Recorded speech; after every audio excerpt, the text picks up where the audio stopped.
Hello, my name is Marissa and we are here at Historic Brattonsville. Today we are going to be a cooking demonstration featuring foods from the harvest. We're going to be doing a total of 3 different recipes. We're going to be cooking something called a potato pumpkin. We're also going to be cooking a cabbage pudding, and we're going to be cooking up some squash.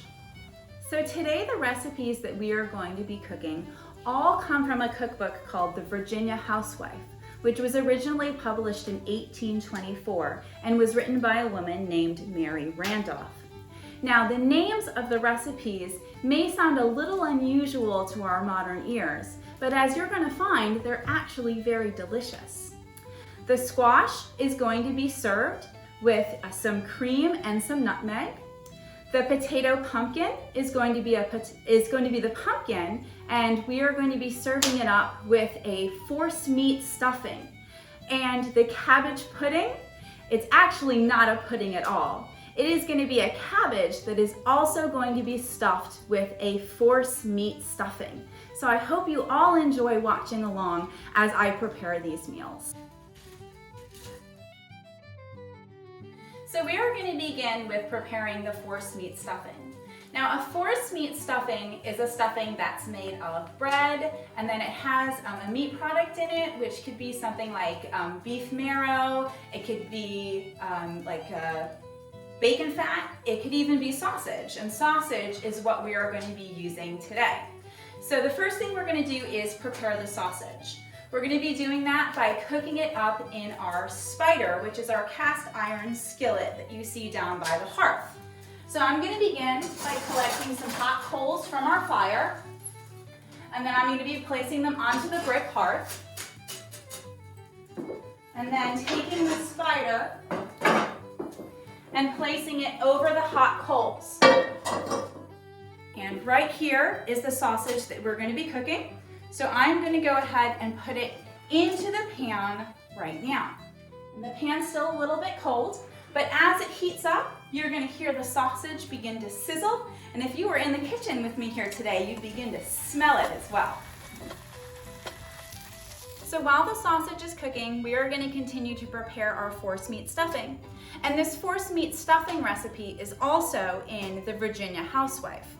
Now, the forcemeat stuffing recipe calls for the sausage, as well as some stale breadcrumbs. So I've got a loaf of bread that is moving towards stale, so I am going to be tearing it up into little pieces and tossing it into this bowl. The forcemeat stuffing seasoning will include chopped garlic, thyme, parsley, ground cloves, nutmeg, salt, and pepper. Now that we've added in all of our spices and our bread is all cubed, it is time to add in the sausage that we cooked in our spider. So I'm going to go ahead and dump all of that in now. All right, now we're going to add the eggs for the forcemeat stuffing. We'll start with 4. We'll see how many we need. And now we'll stir it up. So for the potato pumpkin, it's a funny name for a recipe because it doesn't actually have any potato in it. But what it is a whole sugar pumpkin like you see here. And what I'm going to do is peel the rind off the outside. I'm going to cut around the top. I'm going to scoop out all of the seeds and insides of this pumpkin.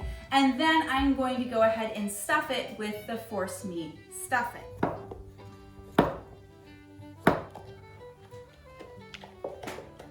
So we have our pumpkin, and I have peeled the rind off of it, and I have hollowed it out, and now I am going to stuff it with the forcemeat stuffing. Once you have filled your pumpkin, you can put the top back on, and then the next step would be placing it into a deep baking dish and putting it into a Dutch oven. So I'm going to place it in there. I'm going to place the top of the Dutch oven back on. And now I'm going to place hot coals on top of the Dutch oven. All right, now that our potato pumpkin is cooking, we're going to move on to our cabbage pudding. So here we have a head of cabbage. And a cabbage pudding, it sounds like it's a dessert, but it really is a savory dish. And it's similar to cabbage rolls, which you may have eaten, except it is a whole cabbage instead of individual rolls. So what we're gonna do with this cabbage is we're gonna start by peeling back some of the leaves and getting more towards the interior of the cabbage.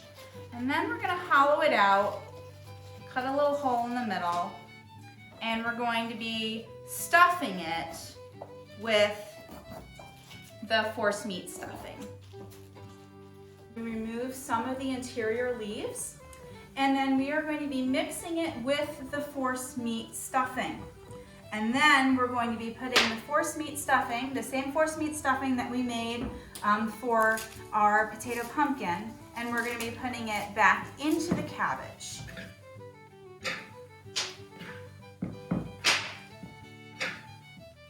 And then I'm going to be stuffing the cabbage with the force meat stuffing. And once you have your cabbage stuffed, you want to roll back the exterior leaves. And for the next step, we're going to take the stuffed cabbage. We are going to be wrapping it in a clean cloth like so. We are going to be tying it up, and then we're going to be placing this whole bundle, the stuffed cabbage with the cloth, into boiling water in order to cook the cabbage. For our last dish, we're going to be preparing squash. I have a butternut squash here, so we're going to be slicing it up, and then I'm going to be boiling it. And then cooking it down. Now I'll put them on to boil. Cream, some butter, and some nutmeg.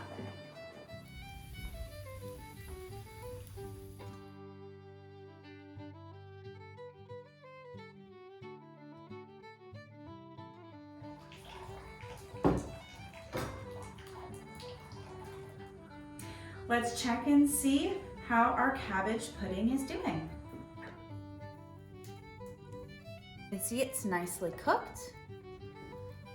We'll cut into it.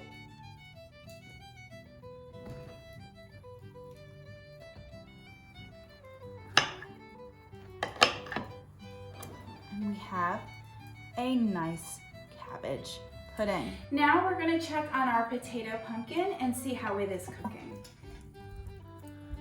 Ooh, as you can see, it's cooked nicely. So as you can see, the pumpkin has been nicely baked on the outside. And on the inside, you can see all that force meat stuffing, which has cooked nicely right in the pumpkin. So something like this, you could just slice it up and eat it.